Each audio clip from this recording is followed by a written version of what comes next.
everybody. Happy Friday. It is that time, the Fresh Five Friday. I am so thrilled about this topic. It is, dare I say, a hobby of mine.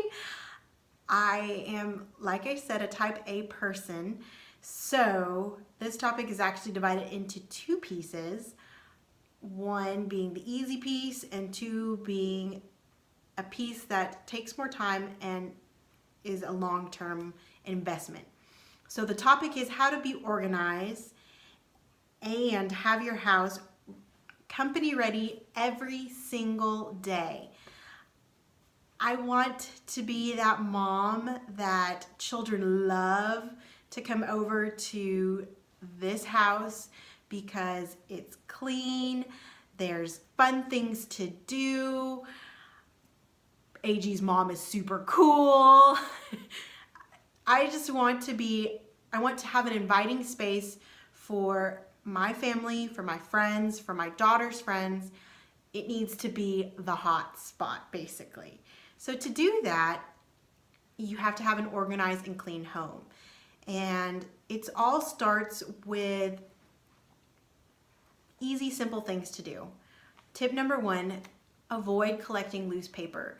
Loose paper comes in forms of your kiddos' drawings, bills, catalogs, magazines, receipts, you name it.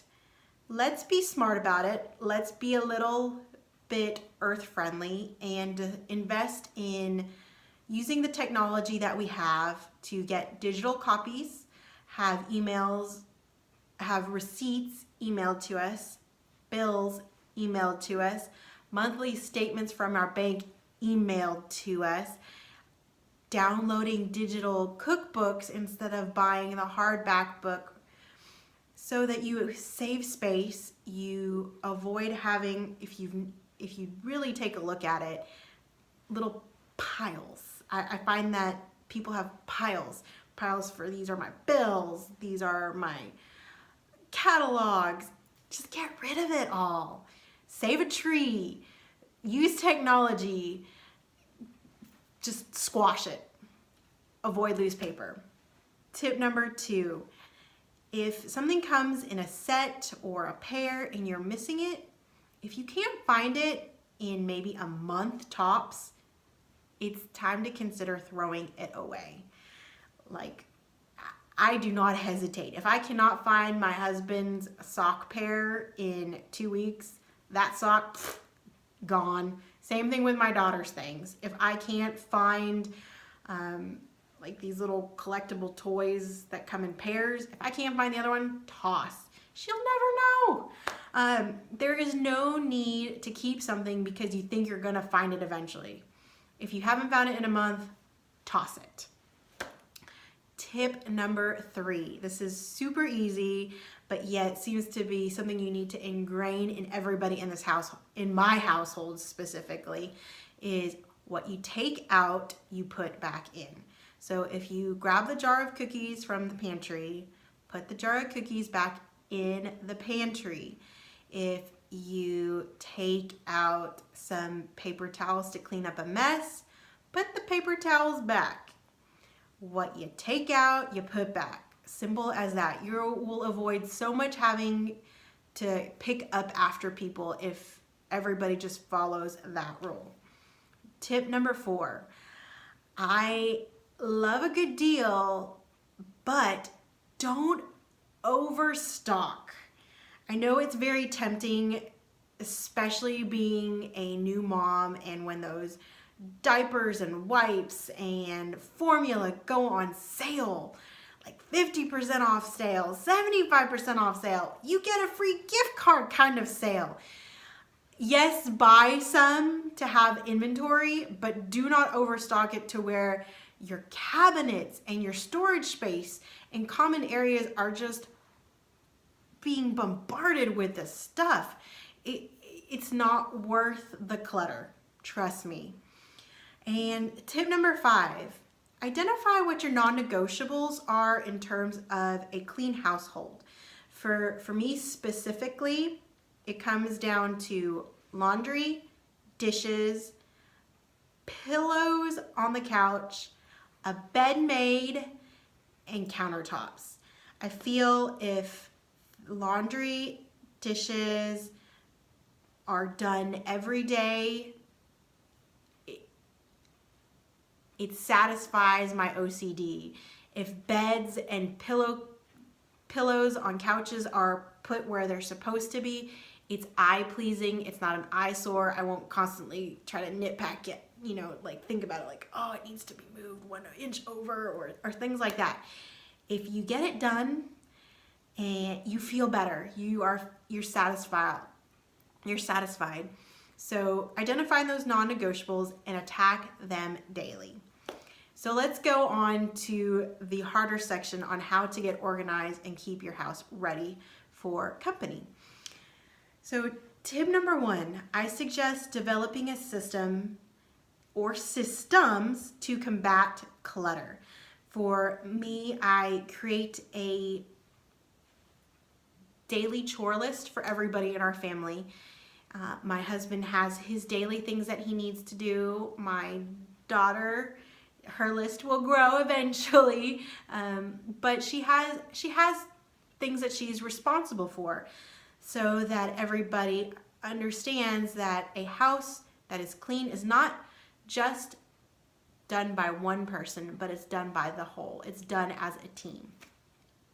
I also have purchased 2 robot cleaners, one for the upstairs and one for the downstairs, that run on a daily basis, such that crumbs on the floor that may get nobody notices, but over time will collect, and it will just cause ants and dirty, disgusting things to come into this household.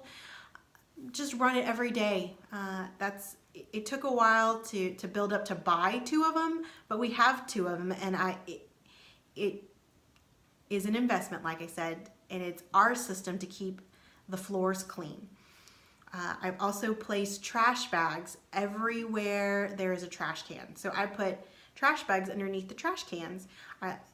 It's just that you always have something readily available to clean up a situation, such that you're there to attack. You're always in attack mode. You're in strategy mode. So tip number 2, it's another type of system. I develop an organizational sweep, is what I call it. Every month, I know that there are specific areas that need to be looked at in terms of inventory and making sure things are lined up so that you can see what you have.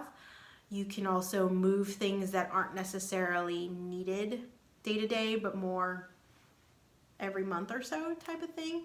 So for me, though, that is done on a monthly basis. And then other areas that are not needed to be looked at frequently are more seasonal, like garages and attic space.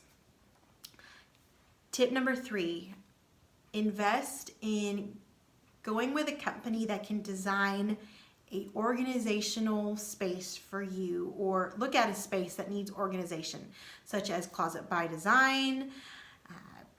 Container Store is also great. Lowe's, Home Depot. Being able to put in the appropriate shelving tools, it can easily clear up space such that it's more workable. A workable space is a more productive space, and production is key for you as a busy parent, for your family to be able to function. Tip number 4. Like I talked about loose paper. There's a lot of loose paper you don't necessarily, you can't just part with. I get that, right? Love notes from your husband, love notes from your kids' school pictures, birthday cards, Mother's Day cards, Father's Day cards, refrigerator drawings your kids drew for you that day at school. Those are things you can't let go of, and I understand that. So what I do is I take a picture, or if I can get them in digital copies, I will, and display them on a digital frame and have that run constantly, you know, you always get to rehash or relive that moment, and then you don't necessarily have the clutter or having the need to go file it. It's a way to satisfy the mom that loves to keep things so dear and close to her heart, but yet does not want the clutter. And the last tip is to outsource deep cleaning, whether it be a maid that comes every so often, or at least comes to do the chores you don't like I hate toilets. I don't want anything to do with the bathroom as far as cleaning. So we have somebody come to our house to do those types of things. So I hope you enjoyed the Fresh Five Friday Part A, Part B. And I want to see you guys here next week for the next topic. I put out a filler on Instagram, on Facebook, such that you can put in suggestions, and if I select your suggestion for next month, you get a free Shakeology sampler. The sampler contains all the different flavors Shakeology has in both vegan and non-vegan form, such that you can mix it in with your daily smoothies, have it in your smoothie bowls, which I'm just completely obsessed with. It is the quickest, easiest, best way to disguise vegetables such that everybody gets that nutritious meal that satisfies, energizes, and keeps you on the correct path to a better you. So I hope to see you guys here next weekend. Have a good weekend. I will see you soon.